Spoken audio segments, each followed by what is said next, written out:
Donc maintenant, quand on veut faire une œuvre, par exemple, on veut s'exiler,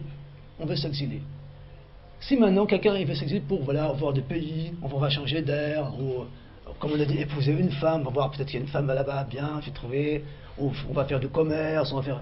Quelqu'un qui a cette intention-là, son intention c'est pas une bonne intention, parce que c'est pas une intention qui est pour Dieu. Donc maintenant, comment quelqu'un qui sait personne, même s'il dit maintenant que c'est pour Allah qui fait ça, mais son cœur le démon, lui non, c'est pas pour Allah, c'est pour toi, c'est pour ton nefs, c'est pour l'argent, c'est pour la femme que tu fais ça. Maintenant donc, cette personne-là, qui est sincère en lui-même, il va faire une introspection et va regarder son cœur et va dire, mon cœur, je sais ce que tu veux, c'est cette dunya, c'est le bas monde que tu veux. Donc cette personne-là devra remettre en question son intention et essayer de la modifier, que son cœur change. Comment maintenant faire changer le cœur? C'est essayer maintenant de trouver des causes, asbab, qui vont faire que maintenant le cœur va se diriger vers une autre orientation. Comme par exemple, savoir que le fait de s'exiler, de laisser ce que Allah a interdit et faire ce que Allah a permis, cela a comme récompense la satisfaction d'Allah. Et la satisfaction d'Allah, c'est rentrer au paradis. Donc, quelqu'un qui réfléchira sincèrement verra par la réflexion que obéir à Allah est la meilleure chose qu'on peut faire. Et s'il est convaincu de cette chose-là, son cœur maintenant va se diriger vers l'adoration d'Allah. Il ne se dirigera plus vers ce bas monde. Donc d'où l'intérêt de chercher les causes qui peuvent faire que le cœur va changer d'orientation, va s'orienter vers Allah tabaraka ta'ala, et va laisser se détourner du bas monde et de ce qu'il contient. Donc, le croyant doit donc chercher à s'efforcer d'être sincère dans ses intentions, en cherchant les causes pouvant faire pencher le cœur vers l'obéissance d'Allah, comme espérer sa récompense ou craindre son châtiment, afin d'avoir réellement l'intention d'obéir à son Seigneur. C'est pour cela que l'envoyé d'Allah, bénédiction et salut de Dieu sur lui, a dit: certes, les actes n'ont de valeur que les intentions qui les suscitent. Celui dont l'exil sera réellement pour Allah et son envoyé, son exil sera alors compté pour Allah et son envoyé.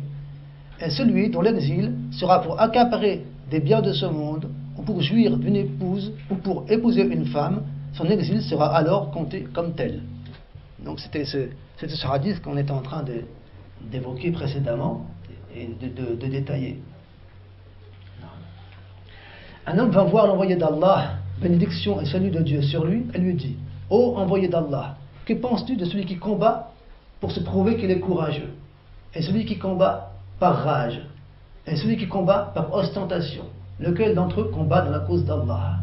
Donc on voit que cette remise en question du cœur, de l'intention, est quelque chose qui est spécifique, qui va concerner toutes les adorations qu'on va faire pour Allah. Entre autres, effectivement, même se battre pour Allah, se battre dans le sentier d'Allah, même cette chose-là, comment on risque de perdre sa vie, même le djihad, la guerre sainte en islam, peut être faite avec une mauvaise intention. Comme par exemple, quelqu'un est venu voir le prophète sallallahu alayhi wa sallam, il lui a demandé: que penses-tu de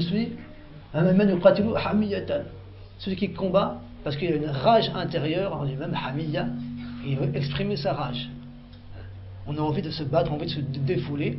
Qu'est-ce qu'on va faire? On va prétexter qu'on se bat pour Allah, que c'est Allah qu'on cherche par la guerre, alors que non. Ce qu'on veut, c'est se défouler, exprimer sa rage.